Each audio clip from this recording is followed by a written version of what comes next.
Hello student, good morning to all. आज हम human reproduction में आर्तव चक्र मेनेस्ट्रुअल साइकिल के बारे में विस्तार से पढ़ेंगे।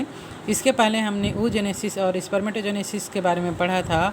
oogenesis में आपने पढ़ा कि किस प्रकार अंडाशय के अंदर अंड का निर्माण होता है, जो कि चारों तरफ से कोशिकाओं की पुटिकाओं से घिरा हुआ होता है। मेनेस्ट्रुअल साइकिल जो है वो कार्डेट्स में ऐसे जीव जिनमें मेनेस्ट्रुअल साइकिल पाया जाता है कार्डेट्स में, वो प्राइमेट्स कहलाते हैं। तो ये फीमेल प्राइमेट्स की एक खास विशेषता होती है, जैसे बंदर है, कपी है, मनुष्य है इसमें। और ये रिप्रोडक्शन का एक आवश्यक प्रोसेस होता है जिससे एक नई संतति का निर्माण होता है। तो इस चक्र को आर्तव चक्र या मासिक चक्र सामान्य भाषा में या मेनेस्ट्रुअल साइकिल कहा जाता है।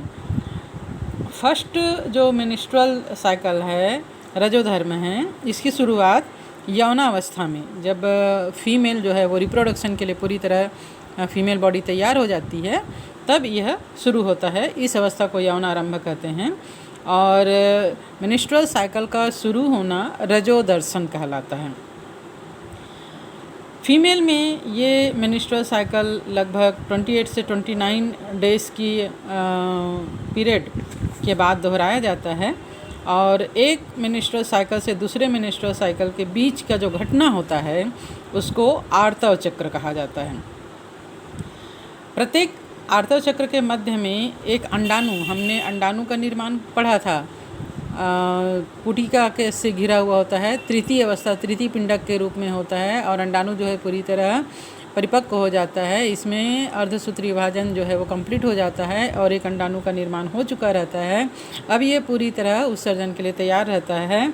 तो आर्तव चक्र के मध्य भाग में है ना, जो पूरा टोटल पीरियड 28 से 29 के डेज़ के बीच में है, उसके मध्य भाग यानी लगभग 14 डेज़ पड़ता है, 14वें दिन इसका होता है। और इस समय अंडाणु परिपक्व हो चुका रहता है। इस समय अंडाणु को उत्सर्जित किया जाता है। आर्तव चक्र की शुरुआत आर्तव अवस्था से प्रारंभ होता है, जबकि रक्तस्राव होने लगता है। अंडाणु जब उत्सर्जित होता है और गर्भाशय का जो सबसे अंदर की भित्ति है, जिसे हम एंडोमेट्रियम या अंतः स्तर कहते हैं, जो रक्त केशिकाओं से मिलकर बना हुआ होता है, हार्मोनल चेंजेस के कारण अंडोत्सर्ग के समय, जब अंडोत्सर्ग होता है और इस समय जो हार्मोनल चेंजेस होते हैं, उससे ये अंदर की भित्ति जो है वो फट जाती है, रक्त केशिकाएं फट जाती है और इसका जो स्राव है लिक्विड के रूप में वेजाइनस से बाहर होने लगता है। ये रक्तस्राव 3 से 5 दिन तक जारी रहता है। गर्भाशय से इस रक्तस्राव के कारण गर्भाशय का अंतः स्तर परत यानी एंडोमेट्रियम और उसकी रक्तवाहिनियाँ फट जाती हैं। रजोधर्म तभी आता है जब मोचित अंडाणु निषेचित नहीं हुआ हो। अभी फर्टिलाइजेशन में हम पढ़ेंगे कि मोचित अंडाणु जो वाहिका है, वाहिनी है, जिसमें हमने फूला हुआ भाग एम्पुला पढ़ा था, इसमें कुछ समय तक ठहरता है। इस बीच अगर स्पर्म के द्वारा इसका फर्टिलाइजेशन हो जाता है तो रजोधर्म नहीं आता। और अगर इसका फर्टिलाइजेशन नहीं हुआ है तो जो हार्मोन्स हैं उसकी वजह से एंडोमेट्रियम की भित्तियाँ फट जाती है और रक्तस्राव होने लगता है। अगर अंडाणु मोचित हो गया है तो फिर गर्भधारण हो जाता है। उस समय फिर रजोधर्म या आर्तव चक्र जो है वो रुक जाता है। कभी कभी तनाव के कारण या किसी बीमारी के कारण या निर्बल स्वास्थ्य के कारण भी मेनेस्ट्रुअल साइकिल नहीं आ सकता। इसमें बहुत घबराने वाली बात नहीं होती है। जब हार्मोन्स जो है वो बैलेंस में आ जाते हैं तो ये फिर से नॉर्मल हो जाता है। आर्तव अवस्था के बाद पुटिकी अवस्था आता है। इस अवस्था के दौरान गर्भाशय के भीतर का जो प्राथमिक पुटक है उसमें वृद्धि होती है और ये एक पूर्णग्राफी पुटक बन जाता है। और इसके साथ साथ गर्भाशय में भी प्रचुरोद्भवन होता है, जिसके कारण गर्भाशय का जो एंडोमेट्रियम स्तर है वो फिर से बन जाता है। अंडाशय एवं गर्भाशय का जो ये परिवर्तन है, ये पीयूष ग्रंथि और अंडाशयी हार्मोन्स की मात्रा के स्तर में बदलाव के कारण प्रेरित होता है। पुटक अवस्था के दौरान ल्यूटिनाइजिंग हार्मोन LH और फॉलिकल उत्तेजित हार्मोन FSH का स्रावन होता है जो धीरे धीरे बढ़ता है। यहाँ पर हम देख रहे हैं पीयूष ग्रंथि में FSH का स्राव जो है वो धीरे धीरे कम होकर फिर 14वें दिन ये जो है हाईएस्ट में होता है। इसी प्रकार LH का जो हार्मोन्स है उसका स्राव जो है वो धीरे धीरे बढ़ते रहता है और 14वें दिन ये हाईएस्ट में होता है, जिस समय अंडोत्सर्ग होता है। और गर्भाशय के अंदर ये हार्मोन्स जो हैं वो धीरे धीरे इसका स्तर बढ़ते रहता है और 14वें दिन जो है वो एस्ट्रोजन का स्रावन जो है वो सबसे अधिक हाईएस्ट पीक पे होता है, जबकि प्रोजेस्टेरॉन जो है ये कम रहता है। ये तब बढ़ता है जब अंडाणु जो है वो इसमें गर्भाशय में फर्टिलाइजेशन नहीं हो पाता इसका और गर्भाशय में अंतरारोपित नहीं हो पाता। तो इस प्रकार मध्य चक्र के दौरान LH और का तीव्र स्रावन अधिकतम स्तर पर होता है, इसे LH सर्ज कहा जाता है। ठीक है, 14 डेज में ये जो है वो सबसे हाई पीक पर है, ये है ना, इस प्रकार यहाँ पर ये पीक पर है, तब इसको LH सर्ज कहा जाता है। ये ग्राफी पुटक को फटने के लिए प्रेरित कर देता है। यहाँ पर अंडाणु का निर्माण पूरा हो गया है और जब ये हार्मोन्स पीक पर होगा तो ग्राफी पुटक फट जाएगा और अंडोत्सर्ग हो जाएगा। अंडाणु जो है वो इससे बाहर आ जाता है। अंडोत्सर्ग के पश्चात पीत अवस्था होती है, जिसके दौरान ग्राफी पुटक का शेष बचा हुआ भाग पीत पिंड के रूप में होता है।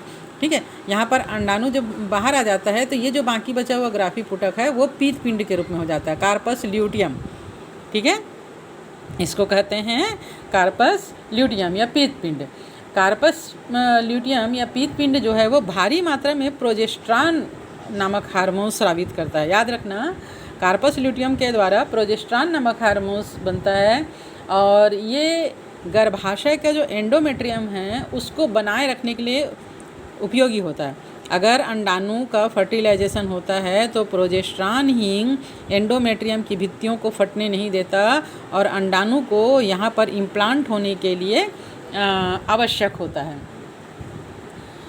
इस प्रकार गर्भाशय अंतः स्तर निषेचित अंडाणु के अंतरारोपण और गर्भाशय की अन्य घटनाओं के लिए आवश्यक है।